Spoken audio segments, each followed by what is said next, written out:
നമസ്കാരം.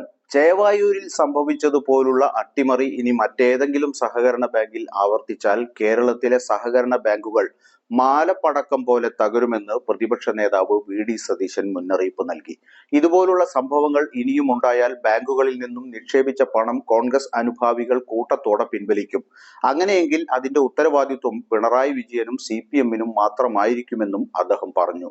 ചേവായൂർ സർവീസ് സഹകരണ ബാങ്ക് അട്ടിമറിയിൽ പ്രതിഷേധിച്ചുള്ള കോൺഗ്രസിന്റെ കമ്മീഷണർ ഓഫീസ് മാർച്ച് കോഴിക്കോട്ട് ഉദ്ഘാടനം ചെയ്ത് സംസാരിക്കുകയായിരുന്നു വി.ഡി. സതീശൻ. നേരത്തെ ചേവായൂർ ബാങ്ക് ഭരണസമിതി തെരഞ്ഞെടുപ്പ് കഴിഞ്ഞയുടൻ അക്കൗണ്ടുകളിൽ നിന്നും കോൺഗ്രസ് അനുഭാവികൾ വ്യാപകമായി പണം പിൻവലിച്ചത് ബാങ്കിനെ പ്രതിസന്ധിയിലേക്ക് തള്ളിവിട്ടിരുന്നു.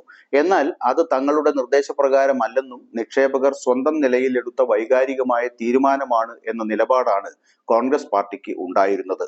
പ്രതിപക്ഷ നേതാവ് വി.ഡി. സതീശന്റെ പുതിയ പ്രഖ്യാപനത്തോടെ നിക്ഷേപകരുടെ പണം പിൻവലിക്കൽ നടപടി സാധൂകരിക്കപ്പെട്ടിരിക്കുകയാണ്.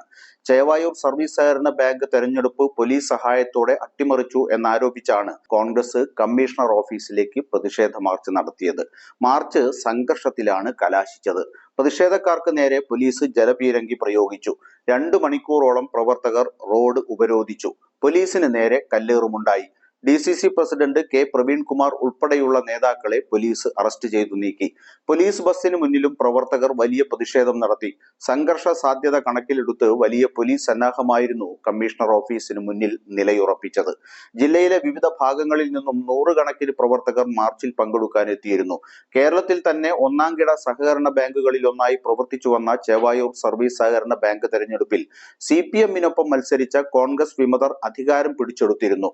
ജില്ലയ്ക്ക് അകത്തും പുറത്തും നിന്നും മെമ്പർമാരല്ലാത്ത ആയിരക്കണക്കിന് ആളുകളെ പോളിംഗ് സ്റ്റേഷനിൽ പുലർച്ചെ 3 മണിയോടെ വരി നിർത്തുകയും യഥാർത്ഥ വോട്ടർമാർക്ക് അങ്ങോട്ട് പ്രവേശിക്കാൻ പോലുമാവാത്ത വിധം സംഘർഷാവസ്ഥ സൃഷ്ടിക്കുകയും ചെയ്ത CPM-ന്റെ ഈ ജനാധിപത്യ വിരുദ്ധമായ നടപടിക്ക് ACP ഉമേഷ് ബാബുവിന്റെ നേതൃത്വത്തിലുള്ള പോലീസ് വേണ്ട ഒത്താശ ചെയ്തു എന്നാരോപിച്ചാണ് കോഴിക്കോട് DCCയുടെ നേതൃത്വത്തിൽ പ്രവർത്തകർ മാർച്ച് നടത്തിയത്. ചേവായൂർ ബാങ്കിൽ നടന്ന ജനാധിപത്യ ധ്വംസനത്തിനെതിരെ നിയമപരമായും രാഷ്ട്രീയമായും നേരിടുമെന്ന പ്രഖ്യാപനത്തിന്റെ ഭാഗമായാണ് കമ്മീഷണർ ഓഫീസ് മാർച്ച് സംഘടിപ്പിച്ചത്. സഹകരണ രംഗത്ത് ഇരു മുന്നണികളും പുലർത്തിപ്പോന്ന പരസ്പര സഹകരണം CPM ഏകപക്ഷീയമായി കളഞ്ഞുകുളിച്ചു എന്ന നിലപാടാണ് കോൺഗ്രസിനുള്ളത്. ആ സഹകരണം ഇനി തുടരില്ല എന്ന പ്രഖ്യാപനം കൂടിയാണ് പ്രതിപക്ഷ നേതാവ് നടത്തിയത്. ഇത് കേരളത്തിലെ സഹകരണ രംഗത്ത് ദൂരവ്യാപകമായ പ്രത്യാഘാതമുണ്ടാക്കുമെന്നുറപ്പ്.